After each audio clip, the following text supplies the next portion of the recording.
Si vous savez que le sexe opposé est une distraction pour vous, restreignez votre cercle d'amis et entourez-vous de personnes de votre propre sexe. Si vous réalisez que regarder le football devient une entrave, arrêtez. J'ai moi-même vécu cela. On m'appelait autrefois Skywide car j'étais un analyste de football passionné. Mais j'ai découvert que nous passions des heures interminables à argumenter avant et après chaque match. Ce n'était plus un simple divertissement, ma destinée était en jeu. J'ai dû tout arrêter il y a 10 ans et je n'en suis pas mort. Ce n'était pas un péché, mais c'était un poids. Protégez-vous contre la distraction. Imposez des structures à votre vie et ne vivez pas de manière spontanée, car vous n'iriez pas loin. Toute vision destinée à être immortalisée doit être systématisée. Même Dieu, lorsqu'il travaillait avec Moïse, a imposé un modèle précis sur la montagne. Établissez des structures basées sur vos valeurs. Définissez les paramètres de vos amitiés. Même dans vos loisirs, soyez sélectifs. J'ai d'abord essayé de jouer au football avec une équipe, mais je suis devenu le financier et tout le monde cherchait à m'envahir. Je suis alors passé à la salle de sport, mais j'ai réalisé que c'était un lieu de séduction inapproprié. J'ai donc installé un tapis de course et un vélo chez moi. Aujourd'hui, je ne fais du sport que le lundi avec un ami proche. Il faut de la sagesse pour bâtir ces structures. Développer une perspective éternelle. Si je pars en vacances, mon cœur aspire rapidement au ciel et à ma mission. Si je ne gagne pas d'âme ou si je ne prêche pas, je me sens mal à l'aise. Cette conscience de l'au-delà me permet de rester focalisé. Je ne peux pas garder de rancœur, je ne peux pas calomnier, je ne peux pas m'égarer, car je me souviens de ma destination finale. Comme Paul, je veux pouvoir dire « J'ai combattu le bon combat, j'ai achevé ma course ». Les 5 dangers de la distraction. 1. La distraction vous prive de ce que Dieu a pour vous. Regardez Samson, un homme d'une force surnaturelle, capable de terrasser 1000 guerriers avec une mâchoire d'âne ou de transporter les portes de Gaza sur ses épaules. Pourtant, une seule femme a suffi à le distraire de sa mission. Il a fini par perdre sa force, sa vue et sa vie. Un champion est devenu un objet de dérision parce qu'il n'a pas pu détourner son regard de Dalila. 2. Le gaspillage de temps et d'énergie. La distraction mène à une vie stérile. Il y a une différence entre voir et regarder. Vous pouvez être occupé sans pour autant être productif. Un homme instable dans ses voies ne recevra rien du Seigneur. La concentration est le canal par lequel on reçoit la révélation. 3. Les opportunités et les temps de visitation manqués.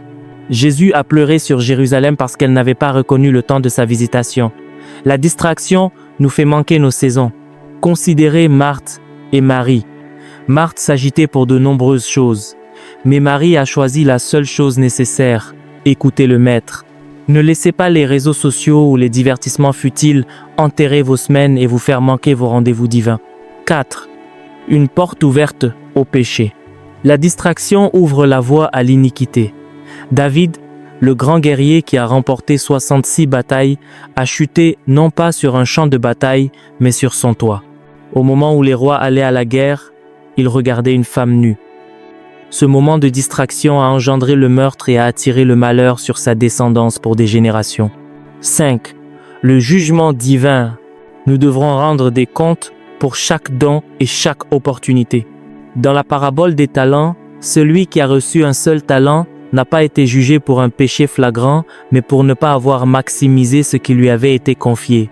Si vous ne raffinez pas votre don, une autre génération se lèvera pour accomplir votre mission à votre place. Le désir mondain et la recherche excessive du plaisir sont les principaux obstacles. Comme le dit l'Écriture, celui qui vit dans le plaisir est mort quoique vivant. Les plaisirs de la vie sont comme des épines qui étouffent la semence de votre destinée. N'aimez pas le monde, ni les choses qui sont dans le monde. Tout cela passera, mais celui qui fait la volonté de Dieu demeure éternellement. Investissez-vous. Quand j'ai compris que Dieu m'avait donné le don de la parole, j'ai dévoré des livres et écouté des messages pendant des heures. J'ai tellement médité ces enseignements qu'ils font désormais partie de moi. Ne soyez pas distraits, Bâtissez votre vie sur ce qui compte vraiment. Les racines de la distraction et le pouvoir de la concentration. 1. Le piège du plaisir et de l'idolâtrie. Selon 1 Timothée 6, verset 17, Dieu nous donne toutes choses richement pour que nous en jouissions. Cependant, le plaisir peut devenir une idolâtrie. Nous voyons des dirigeants qui, au lieu de servir leur peuple, passent tous leur week-end aux Bahamas ou à Dubaï. Leur sens des responsabilités s'est noyé dans les eaux du luxe. Ils ont été appauvris par le confort au point de devenir insensibles aux besoins de ceux qu'ils sont censés protéger. Le plaisir, lorsqu'il n'est pas maîtrisé, dévore le temps dû à la destinée. 2. L'inquiétude et l'anxiété. L'inquiétude est une force de distraction majeure. Certaines personnes s'agitent pour des détails insignifiants comme si la fin du monde était arrivée. Philippiens 4, verset 6 nous rappelle « Ne vous inquiétez de rien, mais en toute chose, faites connaître vos besoins à Dieu par la prière. » L'anxiété n'ajoute rien à notre vie. Elle est un poison psychologique qui finit par nous dominer. Ne confondez pas la responsabilité avec l'agitation. Face aux problèmes, ne courez pas, réfléchissez et priez. L'activisme sans structure, être occupé ne signifie pas être productif. Dans un Roi 20, verset 39, un homme dit « Pendant que j'étais occupé ici et là, il a disparu. » Le secret de la productivité réside dans 3 piliers, la priorisation, l'organisation et la discipline. Priorisation, identifier ce qui est important. Organisation, classer les tâches selon leur urgence. Discipline, imposez-vous des restrictions pour suivre votre plan. Dieu lui-même a créé la lumière le premier jour et a laissé le reste pour les jours suivants. Vous n'êtes pas Dieu, vous ne pouvez pas tout faire en même temps. 4. L'amour de l'argent. L'argent est un outil pour la destinée et l'avancement du royaume, mais il ne doit jamais devenir votre maître. 1 Timothée 6, verset 10 nous avertit que l'amour de l'argent est la racine de tous les maux. Si vous servez maman, vous finirez par compromettre vos valeurs, votre famille et votre foi. Faites de l'argent votre serviteur, jamais votre priorité. 5. Les relations sans vision et la crainte des hommes. Vos amitiés déterminent vos trajectoires. Si 90% de vos amis n'ont rien à voir avec votre appel, vous finirez par vous émousser. Entourez-vous de personnes qui vous inspirent et vous poussent vers le haut. Si vous avez 5 amis insensés, vous êtes le 6e. De plus, ne vivez pas pour l'approbation des hommes.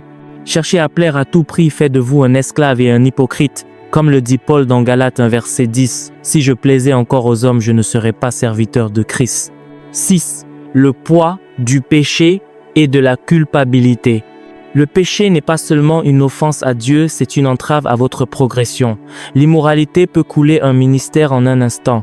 La culpabilité qui en découle paralyse votre vie de prière. Au lieu de monter dans l'esprit pour obtenir la faveur divine, vous passez des semaines à essayer de calmer votre conscience. Ne jouez pas avec votre destinée. 7. Les débats stériles. Évitez les controverses inutiles et les généalogies sans fin. Discuter pour savoir si Adam était le seul homme ou débattre du nom des anges tombés n'ajoute rien à votre salut ni à votre caractère.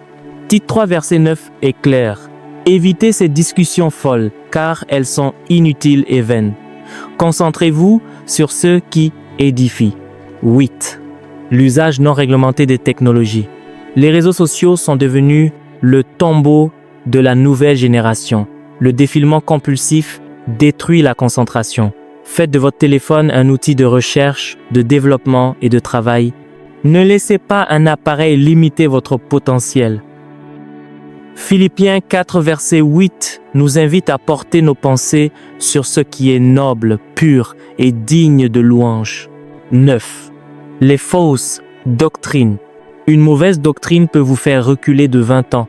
Certaines théories suggèrent que seul l'esprit compte et que le corps peut pécher sans conséquence.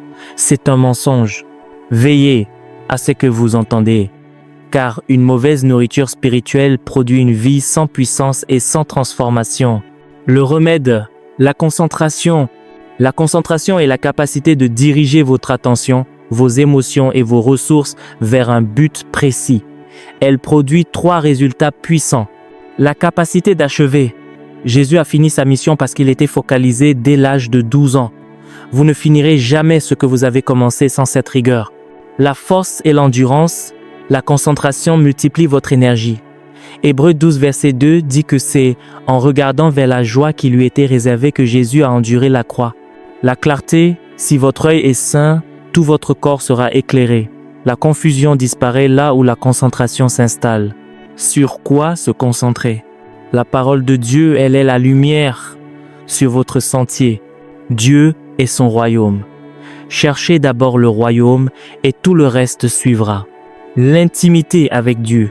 La prière constante pour le connaître davantage. Votre appel spécifique. Concentrez-vous sur la mission particulière que Dieu vous a confiée. Ne vous éparpillez pas dans les rôles des autres. Restez fidèle à votre propre couloir. Si ces enseignements vous bénissent et vous édifient, vous pouvez soutenir cette chaîne afin que ce message continue d'atteindre des vies. Vous pouvez envoyer vos contributions au numéro qui s'affiche à l'écran ou nous écrire directement sur WhatsApp pour plus d'informations. Chaque soutien, petit ou grand, nous aide à poursuivre cette œuvre. Que Dieu vous bénisse abondamment.